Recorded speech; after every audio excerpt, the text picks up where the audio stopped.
Hey everyone, welcome to another episode of Bogey Proof. We got the entire squad on here today, so it's going to be a exciting show. You got Mike here. I'm sipping on a little Woodford Reserve. So I was sipping it on Sunday on the golf course and figured I just wanted to continue it going. Today's Wednesday afternoon, December 16th. So excited to bring this podcast to you guys. Fontaine, what are you sipping on? A little curveball tonight. I've been doing the Jefferson small batch a few episodes in a row now, so made myself a little Tito soda and threw a little splash of mango in there. Found that in the fridge, so it's a complete curveball compared to the norm. And it's gonna snow like I think a foot here in Connecticut tomorrow, so try and spice it up a little bit, keep things a little bit lighter with a little Tito soda and some mango juice. Joey, what you got for us down there? Let's see. I got a nice Terrapin IPA Chrysophere. Athens, So Georgia, bad. go Dogs. Not really preparing quite for a snowstorm. I think it's going to be like 85 tomorrow, but have fun with that, boys. And Eric, what about you? I'm over here stuck at work, so I'm sipping on a little club soda. Where we've got that winter storm that you guys are getting up north tomorrow. We got it today. It was just mainly iced here, but I'm stuck at work in case anything happens due to this weather. Yeah, I think we're going to get into a little U.S. Women's Open recap. So give it back to you, Mike, to get us going with that. I know you and Matt were fired up on Monday watching that. Yeah, no, it was pretty awesome watching that this weekend. There was another golf tournament on the QB shootout. Shout out to Jason Hattie. We had him on the pod last week for the Friends of the Program episode, and great insight from him. And the golf didn't do it a whole lot for me this weekend, but it was really interesting to watch with a little bit of insight from Jason. One little tidbit that Trevor Immelman had, the sand out there at Tiburon is called cocaine sand. So Correct. all I got to say is Jason knew that, and he put that in the pod last weekend. So shout out to Jason Hattie. Kid knew his stuff. But outside of the QB shootout, we had the U.S. Women's Open this weekend, turned into 5 days of play because Sunday was rained out. But yeah, just absolutely spectacular. Golf course played really hard. It was cold. It was windy. And we came out with Alim Kim had the W, and to round out the top five, we had Amy Olsen and Jin Young Ko were T2, and then Shibono and Megan Kang were fourth and fifth respectively. So yeah, we had a great leaderboard. Some other studs, the Chanagarn sisters and Imby Park were up there as well. So definitely had a great leaderboard at the end of the day. Matt, tell us a little about Alim Kim and how she got it done. What are your thoughts on her? I mean, so a little new to the women's game, I would say. I don't watch it quite as religiously as I think I will going forward after watching this past weekend. But I mean, Alim Kim was just flushing the ball on Monday. I mean, everything was just hit so well. She's hitting iron shots from 160 to 190, and it's freezing cold in Houston, and they're in like parkas and winter hats and earmuffs and all this stuff. And she's hitting these iron shots, and she's like going down, picking up the tee, like, or walking away from it, like she doesn't like it, and it lands 3 feet from the hole. I mean, she just had everything firing. I think she birdied the last three, so 3 under her last three to get in the house at 3 under, I think, which ended up being the winning score. And I mean, those last 3 holes, I think the rest of the field was even or over par at best on those finishing 3 holes. So just stone cold killer down the stretch in the parka, in the winter hat. She had the mask on the whole day. Just really impressive stuff out of her on a course that was playing extremely difficult with the way the leaders were playing. I mean, you have Jin Young Ko, who's world number 1. I mean, I think she got under par on the day Monday, but just overall really impressive stuff out of Alim Kim to come out with that victory. Yeah, no, she was spectacular down the stretch. Another person that was played really well this week, all week, and actually had the lead on Thursday after the day of play was Amy Olsen. Eric, can you give us a little insight on Amy Olsen? She had a great amateur career and has had some success on the LPGA tour, but no wins thus far. Yeah, so I don't know a whole lot more than what was talked about this weekend during the TV coverage, but I mean, I think probably the biggest story of the U.S. Women's Open as the tournament was going on was that her father-in-law passed away on Saturday of the tournament. I think while she was on the golf course, I think, right?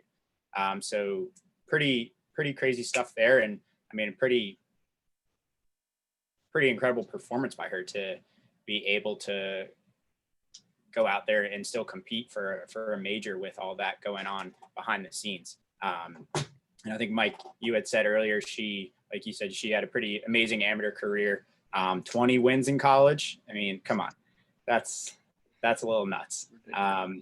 And North Dakota State, I mean, I wouldn't even have guessed they had a women's golf team. Who knows what's going on there, but yeah, it was definitely a great story. One that I think people are going to look back on down the road, and who knows, documentaries made about stuff like this. It was a really a cool story, and it was cool to watch her keep her composure on the golf course with something like that going on behind the scenes. Yeah, no, I thought it was an absolutely all-time gutsy performance from Amy Olsen. Like you kind of spoke on, tremendous amateur career, 20 wins in North Dakota State, was homeschooled growing up, won the U.S. Junior Girls Junior, like just, has had an illustrious career before she even turned pro, and has had quite a bit of success. I think she's been on tour for 6 years now. And I saw some stats that I think she's won like 1.5 or 1.6 million in her 6 years. I only kind of note that dollar amount because the women were playing for $1 million this week. That doesn't usually happen there. The winning prize in an LPGA Tour event is usually like $250,000 to $350,000.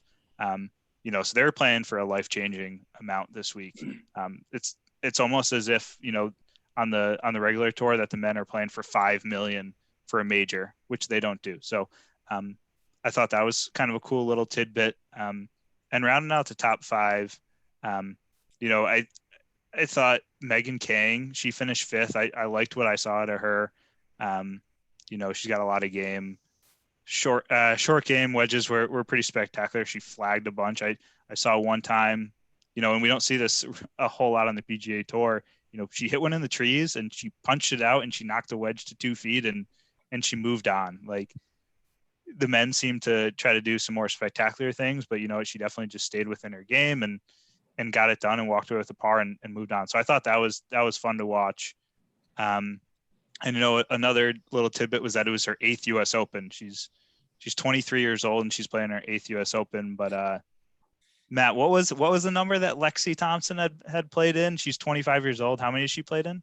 I believe this past week was her 13th US Open, and she's 25. So quick math there, that's over 50%, and you're 25 years old. So that's pretty incredible. I think she made her debut in 2007 at like Pine Needles or whatever, and she's played in every US Open ever since then. And that was obviously at age 13 or whatever it is. So pretty incredible stuff there, just like astonishing numbers. I mean, even Megan Kang 8 at 23, it's like, that's just ridiculous to think about. I mean, we're all of that age or if not older. And it's like, wow, imagine if playing in a US Open for over half your life and being this old is pretty incredible stuff. So interesting stat lines you get to see on the PGA Tour, which you don't usually see on the PGA side. So some pretty good narratives in the background. Yeah, hopefully we'll get Lexi Thompson back in the QBE shootout next year on her home club at Tiburon. Just wasn't the same this year. Harris English and Matt Kuchar shooting, 4 million under. I think they were like 25 under through 2 rounds. And, I don't like to see Matt Kuchar play too well all the time. He's not my favorite on tour, but his wedge game is spectacular. And Harris English was flushing it all weekend. So when I wasn't watching the U.S. Women's Open, I did see a couple of highlights there. But, Eric, Fontaine, could you just let everyone know a little bit about, if they're not listening to this podcast, where can they find us on our other media outlets? Yeah, so, kind of in the early stages here, so we're getting a lot of stuff up and running for you guys. So podcasts, we now have this out on Spotify. We got our YouTube channel up and going at just search, Bogey Proof when you go into YouTube. Twitter, we got Bogey Proof tweets, Instagram, Bogey Proof Graham. And then we have the blog site, kind of where we started all this at bogeyproofblog.com. So a lot of different areas to kind of get our content in. And we're trying to push out as much as we can across all platforms. And, even some stuff specific to the platform. So a lot of different areas to kind of catch our content and, listen to our pods or watch our YouTube videos and stuff like that. So plenty of content out there now and plenty more to come. Yeah, no, thanks for letting everyone know that. I think it's important for everyone to kind of listen on all platforms because we're providing a little bit of a different product on each one. These podcasts are a little more curated, kind of focused, and we have agendas and all that good stuff. But the blog, could have write-ups on it. Last week, Eric and I did a little U.S. Women's Open preview, and we had a little a 15-minute segment, and also some info on the Open and some betting lines and stuff like that. So I think every in our Twitter has got some hot takes on there. So, and go to our Instagram for for stories and all that good stuff too. So, I think every outlet's going to provide something a little bit different, and hopefully we're, providing a cohesive kind of final product, but everyone's going to act a little bit different. But, outside of that, I just want to check in with kind of everyone, how's everything going? Like, Joey, are we playing much golf down there? How's the weather in Florida? Weather's been beautiful. We had a little bit of a cold front, probably a week or so ago. What was it, 60 degrees? Yeah. So, I'm okay with it, but it is crazy. You got early mornings and you got members canceling because it's 50 degrees out. It's just like, are you kidding me? But no, I get out there usually,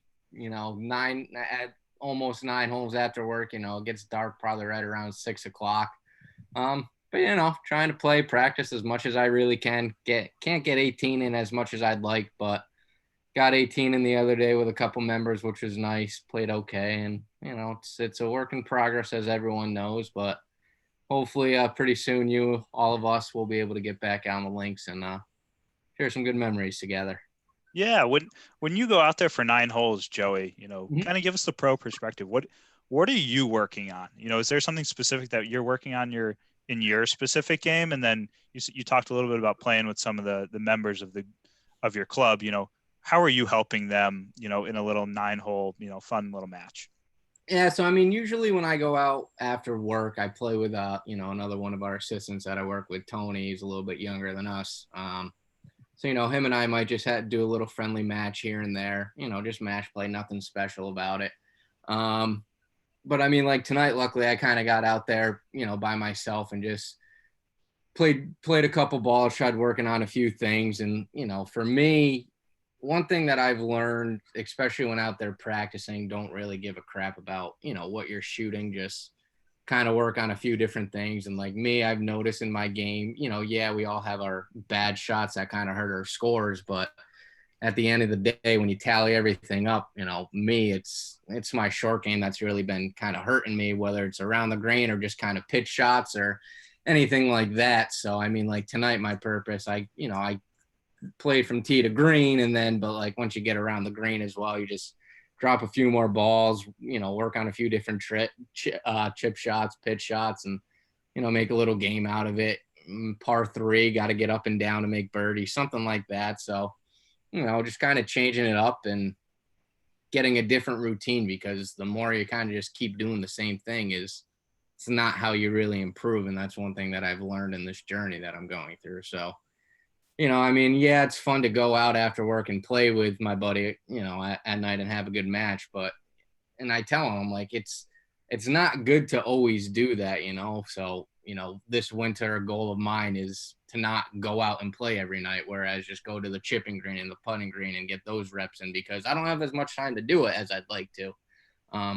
It's tough because I live 40 minutes from work, and on my days off, it's like the last thing I really want to do is go into work. So, I try not to do that. So it's finding time to work on different parts of your game and realizing which parts of your games really need the most work. And then, you asked about going out and playing with members. You just go out there and you play your own game, really. You try not to bother them. You just let them play their game. If they have any tips or they ask any questions and want any tips, obviously help them. But it's really not something that you talk about during, because it's just a conversation that can be had another time. I sent you guys that one video of that guy's swing that that I was playing with, and I don't think any tip in the world can help that guy. So I wish we'd had the video to supply. I don't know why I didn't save it. it was, your members. It's probably a good thing. And like I watch it all day and just think like, how does he do it? Like I still don't. I don't know how he physically does it. But the crazy thing is, he gets it, to where the club needs to be, and he hits the ball pretty solidly. I mean, it's not consistent, but when he hits one, he hits it well. So like a poor man's Matt Wolf swing. Literally, that's exactly what it is. It's a poor man's Matt Wolf swing, but like, I need to play with him again. I mean, he was a great guy, and he's really fun to play with, and his attitude's so great about it. He's like, I worked all my life and I played this game, and when I joined here 15 years ago, and I absolutely love it. And he's like, well, what's there to get mad about? I'm not playing for anything. Go out there and have fun. Whatever. F it. It's golf. There's always tomorrow. And, kind of when I was playing with him, like I said, I was playing okay, but had some bad shots that kind of get you down. And playing with someone that's kind of brightening your mood like that and just kind of help getting your mind off everything else, it helped me kind of turn around that back nine, which is always good. So it's good to mix it up with who you play with, whether they be better than you, worse than you, anything like that. It's always enjoyable just getting a game with whoever.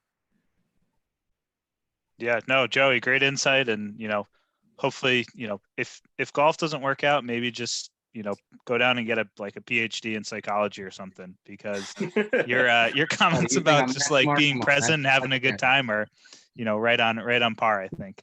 Yeah. I mean, that's another big part of my game I try to work on is just my mindset. And, everyone gets pissed off about himself, but work on it more and don't get mad at yourself. I don't know. Figure it out. We're all going to work on that. We'll get some mental off-season reps working on that. But Eric, have you been playing any golf? Anything else exciting outside of work going on in your life? Played my first round of golf in about 5 weeks this past weekend. It's been I saw you? Since we played? Yeah. Wow. Yeah. Just been busy with work and busy with other stuff going on in life right now. And it was fun though. We had a nice weekend here in Virginia. It got up to like almost 65 degrees on Sunday. So got out for our early morning round on Sunday with some buddies, and it was fun. All of us kind of hadn't been playing too much recently. So we just went out there and played a casual game of nines. Yeah, had a good time. I couldn't tell you what I shot. It was, I know I made 4 doubles, 1 birdie, and a handful of bogeys in there. So somewhere around 80. Like me. But it was a good time. Had some music going, and really kind of just enjoyed getting back out there for the first time in a while. And then outside of golf, Mikey asked if anything exciting has happened to me in the last few days. On Sunday morning, I went on Sunday morning. Yeah, I went on a little excursion in search of a bottle of Blanton's bourbon. It's a pretty rare bourbon, very hard to find specifically in the state of Virginia. And I got a notification through this app that I have that 2 liquor stores about 30 minutes away from Charlottesville both got a small shipment. One got 12 bottles and one got 4 bottles. So tried my luck at the store that got 12 bottles in, and they sold out the night before. And then went over to the other store, and I got the last bottle that they had in stock. So I was pretty excited about that. And when I went back and looked into my app, it was definitely one of the last, if not the last bottle left in the state of Virginia. So pretty cool. A little background on Blanton's. It was kind of like the first single barrel bourbon ever made. It's made by Buffalo Trace. Pretty rare to find across the country. Certain states get more of it allocated than others. I got it at just retail price for $60, but certain states like New York that get a lot of bottles allocated for sale, their liquor stores are selling it for like $200. So it's a pretty cool bottle to have. I'm pretty pumped. I broke into it on Monday night, and it so far has lived up to the hype. Yeah, no, that dude, I'm excited. Hopefully I'm gonna be down in Virginia visiting Eric relatively soon in a few weeks. So hopefully we'll be able to share a glass of that Blanton's. That's, for me, that's the best thing about great bourbon is being able to share it. So there'll definitely be some in your future there, Mike. Yeah, no, I'm very excited, and I actually just broke into Wright Thompson's book Pappyland about Julian von Winkle and kind of Pappy and kind of all the allure that is that bourbon. So excited to kind of tell you guys a little bit more. I'm about 100 pages in right now, and it's a 300 page book. So hopefully be done by the end of the week here, kind of just doing it before I go to bed. And I broke into it on Saturday morning. So, maybe in the future we get a little Bogey Proof book club or something like that. I think it would be a great pick for us. Maybe we do it quarterly. But excited to kind of, learn more about that. And definitely I think Eric, when I get down to Charlottesville and we're visiting for a little bit, we'll be chatting some bourbon and all that good stuff. But yeah, I had an opportunity to play some golf on Sunday. Mr. Fontaine and I played. So Matt, why don't you just tell them a little bit about our round? It was a beautiful day here, and we played in Connecticut at this place called Winterberry Hills. Nice little track, and it was about 55 degrees, a little windy. What do you think about that round out there? It was a good time. I mean, like you said, beautiful day, given the time of year for New England and Connecticut specifically. I mean, we had a good group. We had a couple of our buddies from home that we haven't seen in a little while. Had a good little match there, a little Nassau match that went down. And like you said, the wind was kicking up a little bit. So, there's a handful of holes out there where, I mean, I wish I could hit the ball like I did in college still and hit like a driver 6 feet off the ground, but I just don't have that in the arsenal anymore. But there's a few holes out there. The wind was pretty active, but like you said, beautiful day. I mean, we dipped into a little bit of that Woodford, like you mentioned earlier, and, had a good little match. And I think it came down to 18. I think we ended up splitting pretty much everything, but it was a good match. A lot of birdies in the group, between mostly out of you, honestly, a little volatile, like like you've mentioned before, but a lot of birdies. And I mean, it was a good time. An awesome day out there, good match, competitive, and a little bit of offense just to keep everybody happy. But the wind, and I mean, it's not the easiest course in the world, so the wind and playing it in December or whatnot, it was a pretty good test, and I hit a couple different shots, and it was a good time. Yeah, no, I think the golf was great. The company was great. My favorite part, maybe the beers in the parking lot at the end of the night. We shut that parking lot down. We finished golf around, I think it was almost 4:00. Sun goes down, 4:30, 4:45, but we sat out there and we had a couple beers and caught up, and, it's fun. It's holiday season, and we haven't seen these guys in a little while. And, Matt and I haven't seen each other in a little while as well. So it was fun to get together and just hang out. But, what's kind of on the horizon? We got a really exciting slate of golf this weekend. We got the PNC Championship at the Ritz-Carlton Golf Club, Grand Lakes. For those that are interested in watching, it's a father-son, it's a mother-father, it's a, any sort of combination. It's a father-in-law, and son. We got some crazy combinations out there, and they're playing in Orlando. And for those of you that are interested in watching, Saturday's on Peacock and then on NBC. I have a little gripe with the timing on Saturday, because the illustrious pairing of Tiger Woods and Charlie Woods teeing off at 11:48, and coverage doesn't start till 1. So they're going to play 6 holes, and we're not going to get to see it. We're not going to get to see Charlie Woods' first shot, which is a legitimate issue. So Fontaine's going to be working hard in the trenches of Twitter and, trying to get in and chat with NBC and chat with Peacock and see if we can get a little bit of streaming. But Sunday's on Golf Channel and NBC, and we got some great groups. I'll kick it to you, Matt. Tell us, what are you excited about? What Charlie's debut? What's it gonna be? Honestly, who knows, right? I mean, there's been rumors of he's playing well, and he's kind of been playing some junior stuff back in Florida and whatnot. And Tiger's been on the bag for that stuff, so that obviously helps. Now he's your partner. Is it going to be weird playing a competitive round with Tiger Woods and a partner? I mean, all that kind of stuff works into, like, essentially nobody really knows. I mean, obviously biased. I'm hoping that he just goes out there and he's an absolute problem, like sicko, just, twirling all over the place, knocking in putts, doing the whole thing. That's obviously what I'm looking forward to and hoping happens, because that would be unbelievable to just get that narrative going of, like, the next coming of Tiger as he kind of, is getting up in the age department.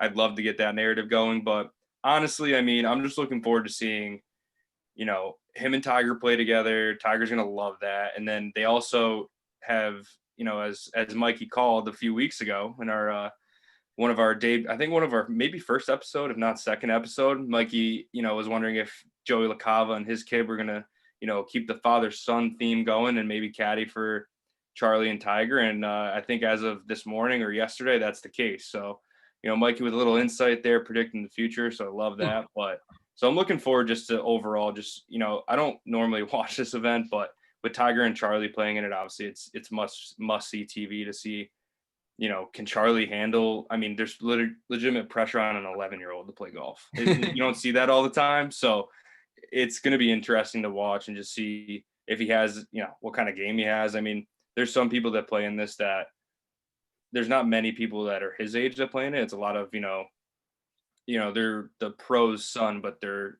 adults now. It's not as many 11-year-olds out there teeing up. So it'll be interesting to see him play and see how him and Tiger do, and see if they can compete. I mean, I don't know. I'm sure Tiger's going to be competitive. He always is in whatever he does. So I'd love to see how that kind of competitive edge, if there's anything like that within Charlie. I think it's going to be interesting to watch, to see kind of how that they interact and how it all works together. Yeah, Joseph, give us a little insight. If you were coaching up an 11-year-old at your golf course, what would you be working on? And then, what do you think Charlie's best attribute? I know we probably haven't followed him too much, or I think we don't really have too much insight, but what would you expect the best part of his game to be? His best part of his game. I mean, you say his best attribute. His best attribute, his dad's his coach. I mean, come on, Tiger Woods, your coach. But no, I mean, I think his ball striking is just, obviously it's not going to be pro-like, right? But I think it's going to be better than mine, without a doubt. I like Fontaine said, you really don't know what to expect. All we've really seen of Charlie is a few tournament scores and a few leaked swings online. So it's tough to really tell what the best thing he's going to be at. I mean, I could see him being deadly on the putting green, because Tiger, for one, loves putting himself. And I feel like, at that age, all you do is putting competitions and stuff like that. And that's just kind of what you do growing up, because it's more so one of the easier things to do within golf. I mean, and you kind of ask, kids that I teach, at work, it's nothing like going to be trying to teach a kid like that, obviously. And, you teach kids that are normal and not Tiger Woods' son, but the main focus of the game is just to have fun at that age, really. So, I mean, I think that'll be their biggest takeaway, just kind of going out there and enjoying it. I don't really see that. I mean, obviously they're going to be serious about it, but I don't think we'll get anything too crazy. But it's really going to be exciting to watch, and maybe they'll prove me wrong. That's just kind of my take. And like we were saying, there's not many 11-year-olds out there playing in that tournament. I mean, they're paired up with Mike Thomas and Justin Thomas in the first round. Like, I'm sorry, I don't care if you're Tiger Woods' son. I mean, that's not the most fair matchup. I mean, Mike Thomas is a PGA professional himself, so I'm very curious to see, what that's going to be like. And, question, does Charlie play the same tees as them? There's no way he's poking it out there, right? Fontaine was saying as well, this is never a tournament that I really watch. So, it goes to show the Tiger effect. You put him somewhere and this big giant crowd just follows him. It's nuts. So I'm really excited to see it. He's got to be pretty good at putting, right? I mean, that's what I'm saying. Growing up with Tiger as your dad, like you said, Tiger has won 14 of his 15 majors with the same Scotty Cameron from 1997. And you add Tiger's homes, he has a putting green that is manipulatable with it. Future shit, future world shit, where you can put a 7-degree slope on the front left tier and a 9-degree slope on the back right, and work on so many different putts. So I'm sure him and Tiger, especially when Tiger was, out of the professional tour for a little while and kind of rehabbing, getting back into golf and practicing. And, even the last few years, he doesn't play every week like he used to. Or, he never really used to, but he doesn't play that often on tour. So, when he's at home practicing, they're doing little putting contests or whatever it is, like you said. Short game, all that stuff. Right? Exactly. So I bet you he is going to, inside 100 yards, I bet you he'll actually contribute. But like you said, unless they move his tees way up, I mean, he's 11. He's not gonna, Exactly. he's not gonna do much from the off the tee. So it'll be fun to watch. But I'm expecting a couple good putts, and Tiger will probably have him do a fist pump or two, something like that. If they're playing halfway decent out there, just to lighten it up and have fun with it. So it'll be fun. Yeah, it's going to be a blast. Eric, what are you kind of most excited about their dynamic, that father-son dynamic on the golf course? Oh, I think it's going to be great to kind of just see for the first time publicly Tiger interacting with Charlie, and is he going to be out there coaching him, or is he going to just let him go out there and play? I think it'll be interesting to see that. And then also, like Joey said, I think they're paired with the team Thomas in the first round. And we all know that Charlie knows Justin Thomas really well. Are they going to be kind of having some friendly banter between the two of them? Who knows? But I just pulled up the betting odds for this tournament, and Team Thomas is the odds-on favorite at 2-1. I can't imagine Mike Thomas plays much golf though. I mean, he's traveling all over the world. He's still a PGA pro at a club in Kentucky, I think. Yeah. So who knows what's going on there? And then Team Daly, I think is highly undervalued at 33-1. I mean, his kid's going to Arkansas. Yeah, he just signed to go to Arkansas to play. And there's some weird things going on there. Bubba Watson's father-in-law must be a player because they're 11-2 to win.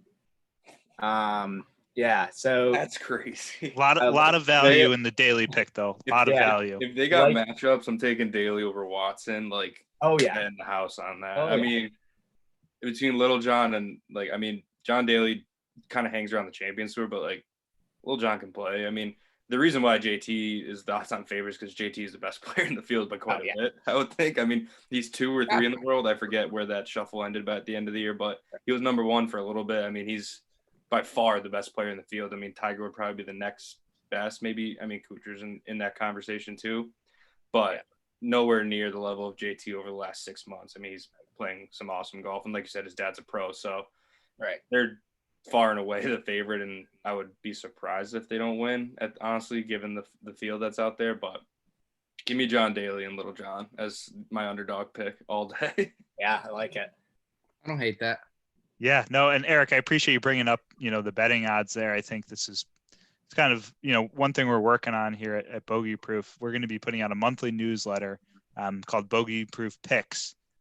So go on our blog website, bogeyproofblog.com, and you can go and you can put in your name and your email, and that'll be sent to us, and you'll automatically, the first Monday of each month, we're going to be sending out a little insider tips, and we're going to be doing, chatting a little bit about the golf courses and the tournaments themselves, and, the betting odds, and also a couple little surprises that go along with each tournament.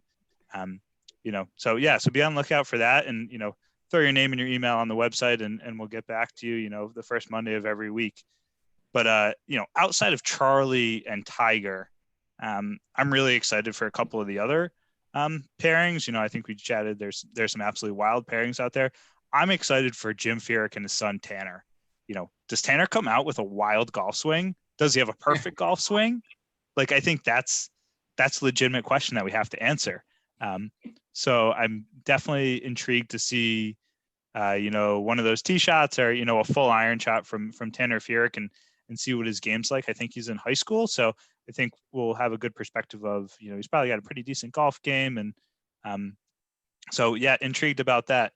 Eric, what's another pairing that you're looking at that you think could be fun to watch? I mean, that was pretty spot on there. Kind of trying to even just picture what Tanner Furyk's golf swing might look like is interesting. I'm gonna go with I don't know. I feel like he's probably played in this tournament more than anybody. But the Team Longer, I think the Team Longer is a staple in this event. I think he's won it multiple times. I won it 12 times. And I just love watching Bernard Longer play golf. Borderline still anchors his putter, but we won't get into that part. So that's apart from Team Thomas and Team Woods, I'll be looking out the most for Team Longer. Yeah, the guy's a machine. I mean, what he finished at the Masters this year? He was top 20 again this year at the Masters. I mean, yeah. Guy's 63 years old. It's absolutely crazy.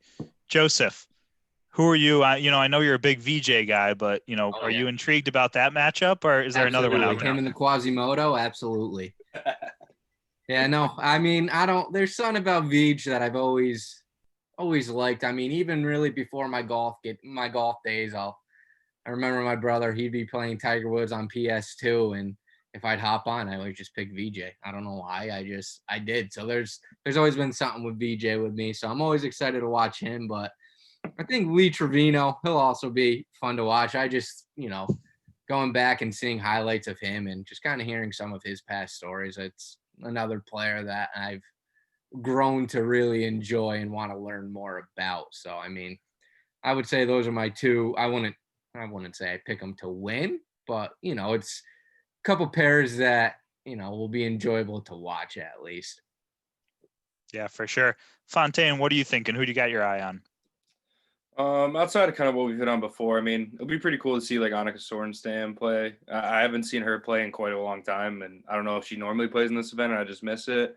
But it would be cool to see her kind of play just with my recent, increased interest in women's golf after watching the U.S. Open last week. So it'll be cool to kind of see how she does. I know back when she was kind of at her peak, she did tee it up for a PGA event, I think maybe once or twice. So it will be pretty cool to see how, she can kind of hang and what that dynamic's like with the cross event between LPGA, PGA players. I think, like Mikey said, Lexi Thompson's played in the QBE shootout before. I think for these, less not important. I mean, they're all important. They're probably raising money for charity and stuff like that, which is obviously always important. But for some of the more fun events where they do mixed formats and stuff like that, in order to grow the women's game, it's like a no-brainer. Get the big names from women's golf, even if it's past, studs like Annika or, some of the newer world number ones or some of the old, whatever it is, like, why not? Like, get the names out there, get their personalities on TV, let them showcase their skills, their abilities. I mean,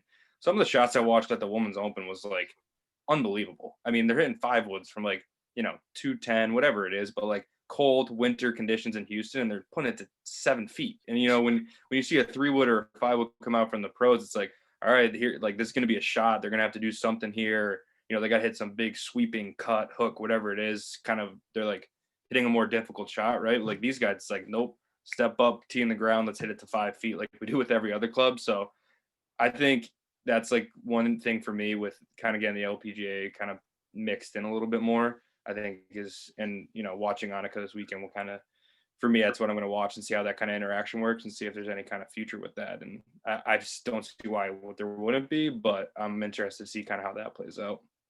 Yeah, no, Fontaine, I think you're spot on. I think getting arguably the best golfer in women's golf history, on TV, in an event where she's going to be mic'd up and we're going to get some perspective and, probably some walking interviews in between shots. I think it's going to be a lot of fun to watch.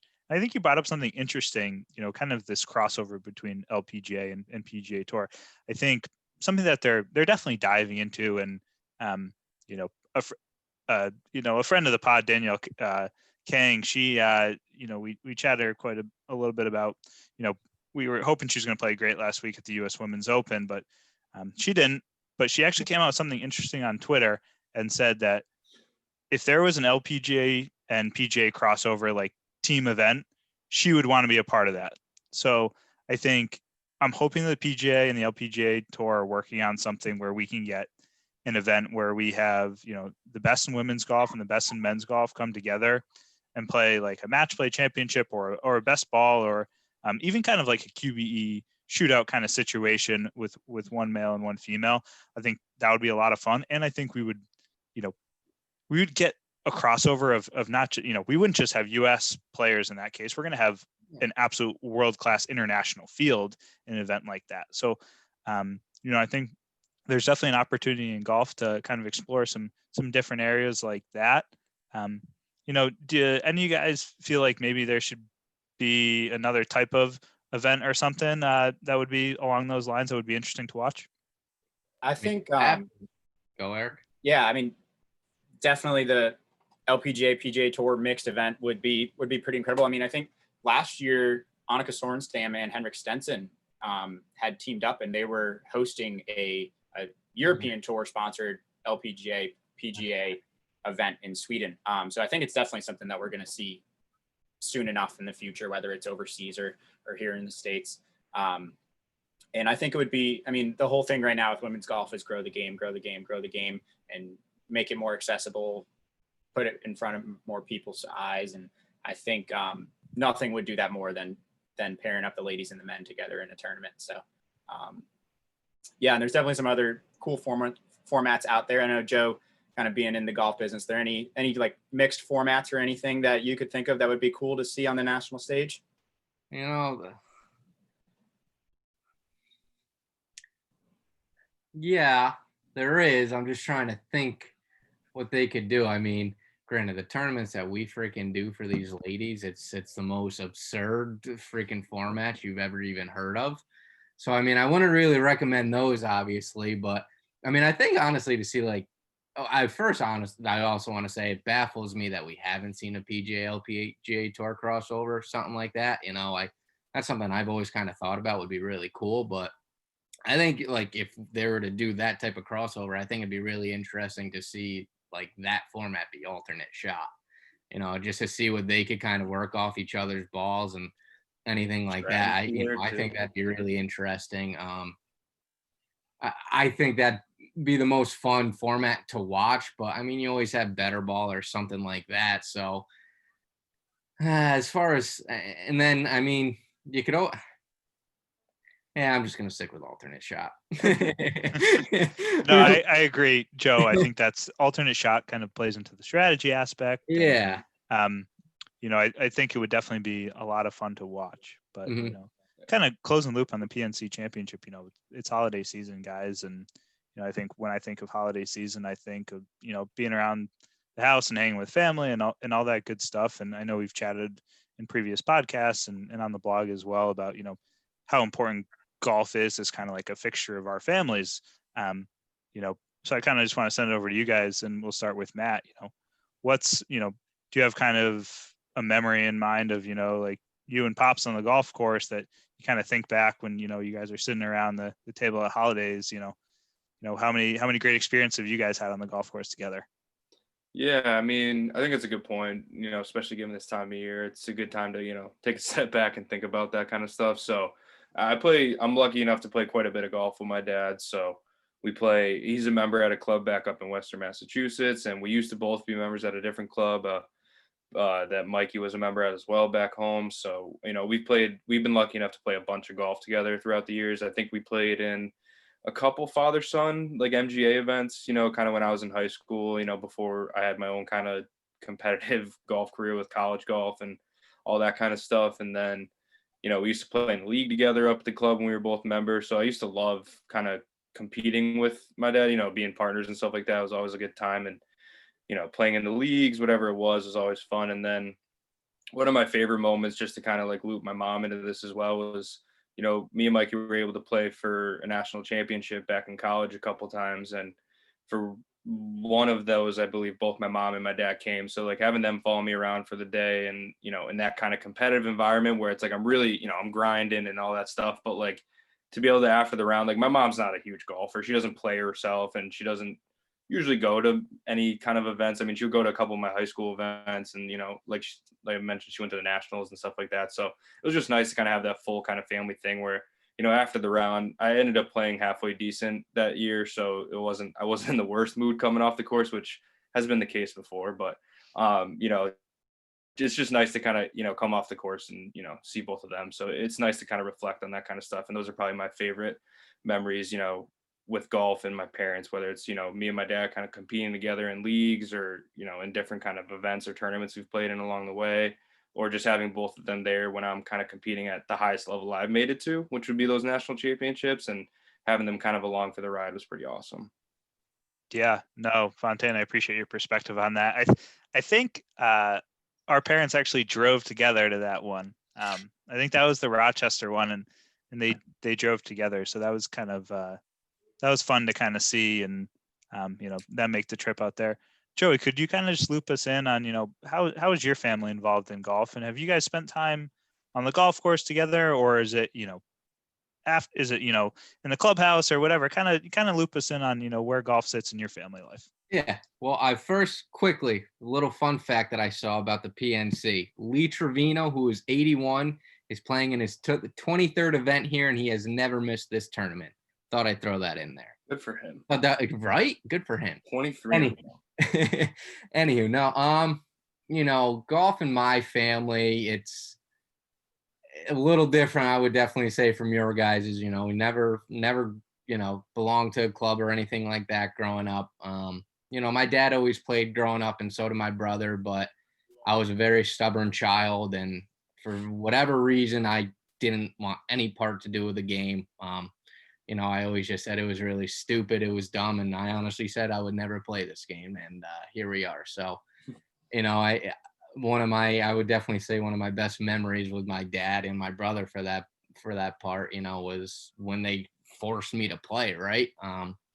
It's a reason why I'm here today. So, I mean, it's really just a good way for us to always try to just get together, seeing, there's not always times to go do other things. And, when you haven't seen each other for a long time, what else is better to do, whether it be with your friends or family, but to just kind of go outdoors, smack a ball around, and just kind of catch up and see how everyone's doing. So, even when I go home now or anything like that, it's, let's hopefully try to get out there and at least play 9 just to kind of get out. And, because your dad, my dad, he's obviously enjoys what I do, and he sees that I'm happy. So, and he likes going out there, and he's seen how much me and my brother have kind of improved over time. So it's something that he really enjoys watching as well. So, you can, as you guys probably know, it can get frustrating out there with your parents playing.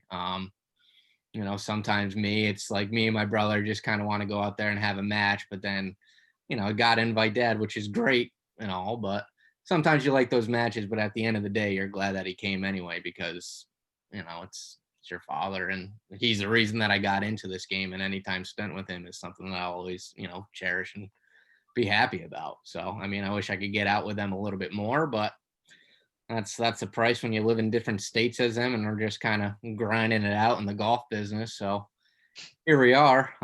But it's all for the better. So we get out there as much as we really can. My mom, sister, I mean, they don't play, but we do get to play with my brother-in-law as well, which is great. So we got our own little foursome, which is awesome. And you go out there and, like I said, just slap the ball around and catch up with each other, have a few drinks, and go from there.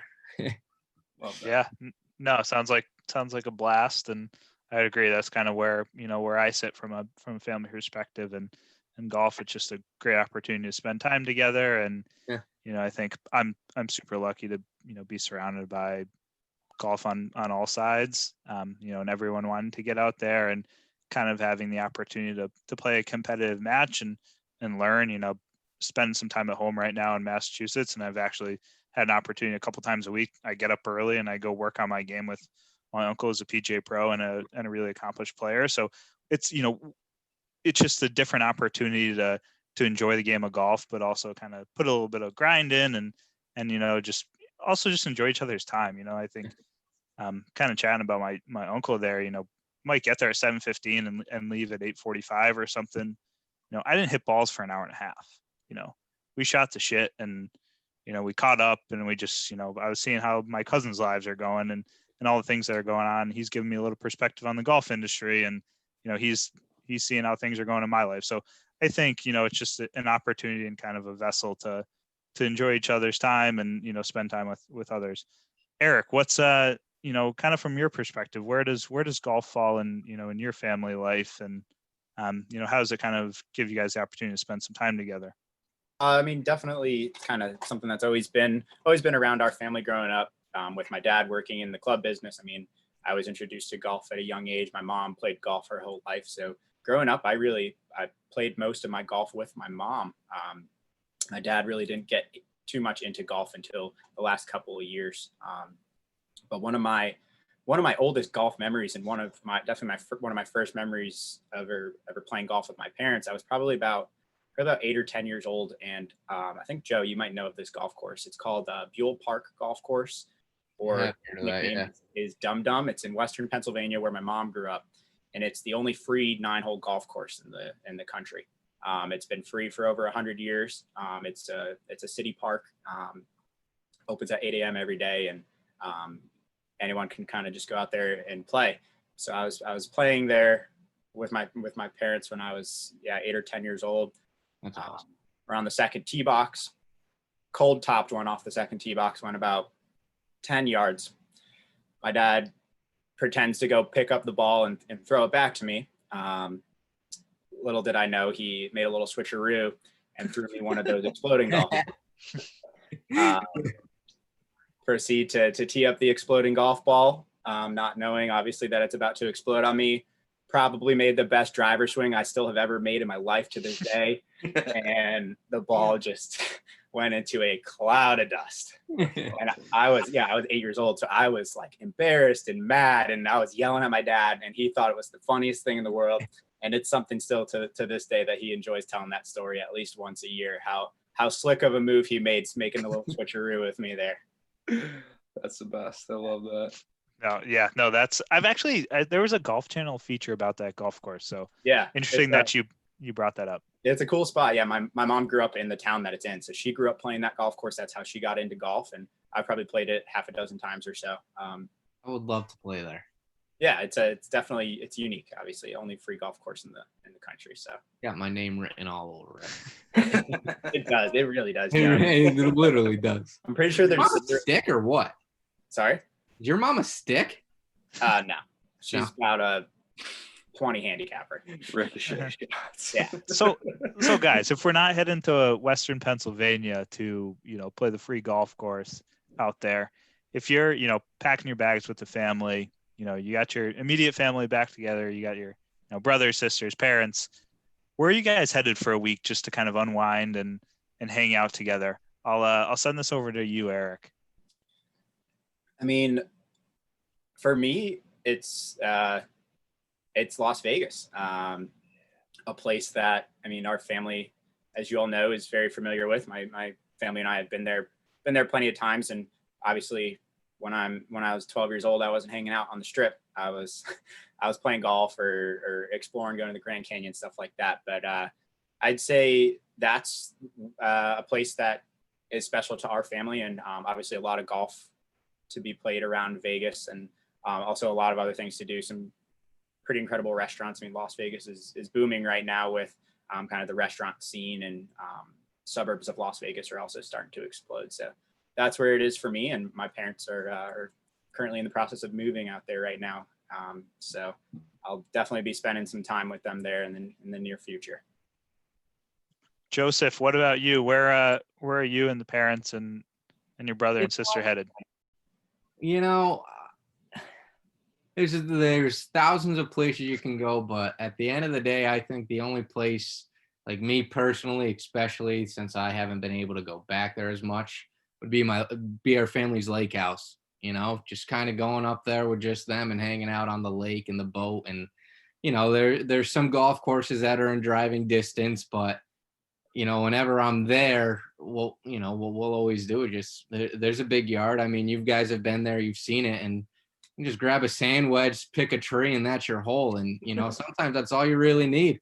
And like I said, if my whole entire family's there, because we share it with my entire mother's side of the family, big Italian family, we'll all get up, get a couple foursomes, and go play somewhere. So you can do that in the morning. You still have the rest of the afternoon for you. But it's a place that I grew up at, and it's somewhere that I miss dearly. And luckily where I am working up north now, it's somewhere kind of similar, but just without my family, unfortunately. So at the end of the day, I think that's more so what I would want to do, is just take a little 40-minute drive up to the lake house and spend some time with the family there.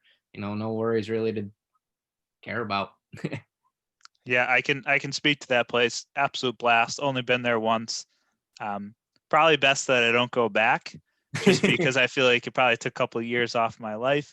Miller Lite keg, couple questionable characters in the mix, but yeah, definitely a blast. But Matt, where are you? Where are you and the fam headed?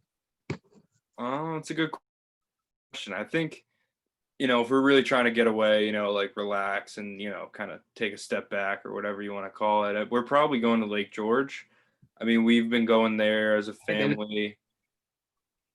We're got to be close to like 10 years now. We started going like when I was early in high school. We had like 1 year off, I think, somewhere in between there, maybe two. But, Lake George is a spot we go pretty much every summer.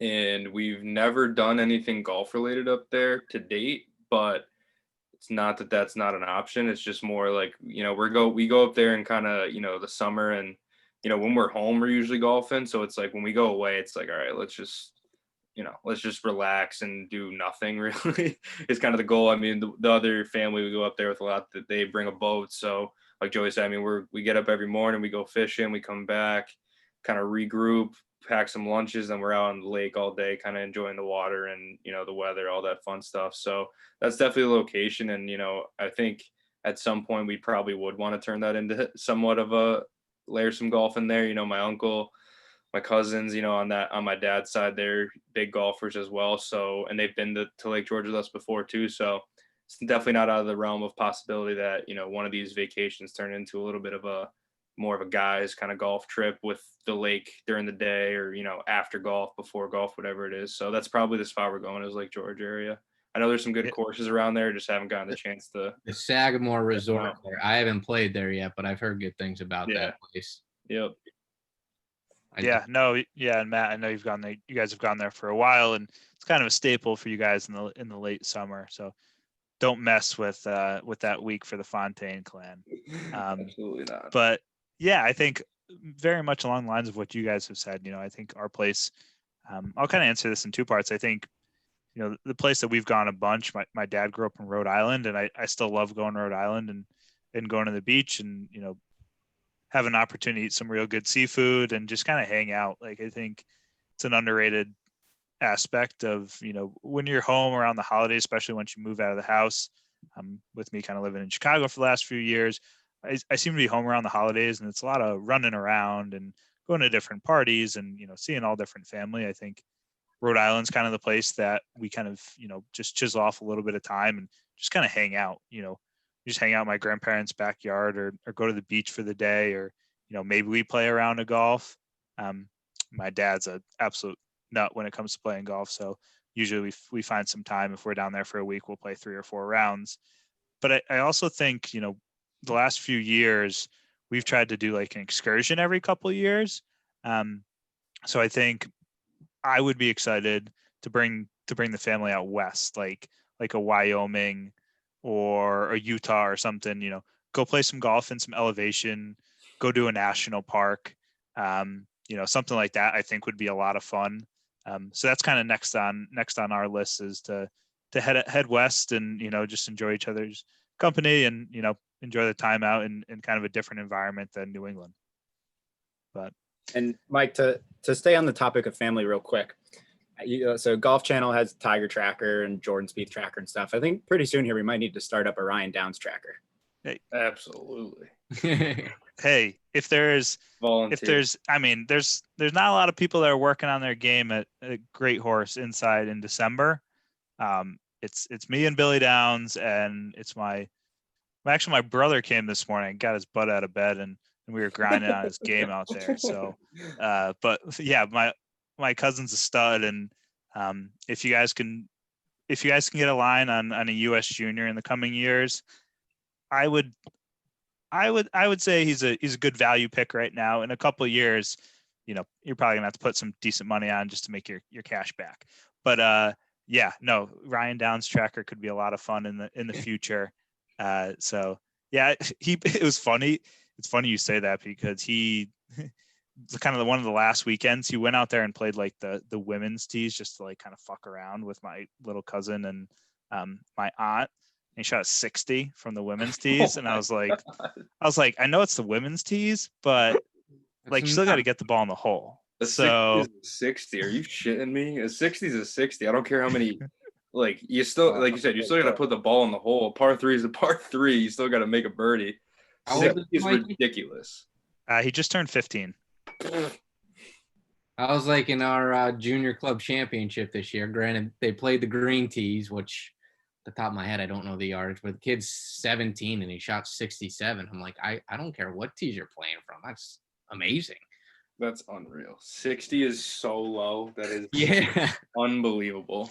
Yeah, and it's not like he's playing, your local muni with flat greens out I there. was just gonna say those greens aren't easy either. Yeah. No. So yeah, definitely in the works, Eric. We'll get our developers on that Twitter account and see if we can, maybe we'll link the AJGA schedule to our blog just so everyone kind of knows when he's ready to play. I think with this whole remote work, my aunt's kind of gone full throttle of, hey, like if you want me to drive you somewhere and go play somewhere, we'll do it. So excited to kind of follow his career and see what comes of that as well. But can we sponsor boys him? Say that again. Can we slap a Bogey Proof thing on his bag and you gotta know the first staff bag that hits his hand is gonna have a Bogey Proof logo on it. Gotta have just a huge whiskey barrel on the side. He's like 17, teeing it up in a US Dam or some shit.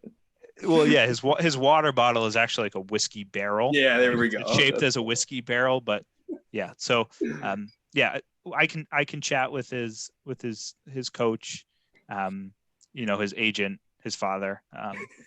He's enough. Maybe we'll chat about it at Christmas Eve when we go up to the grandparents' house. So yeah, we'll table that discussion for now, but agreed. I think that's a great opportunity, and he's just going to continue to bring our brand to the masses when he's playing in those elite events.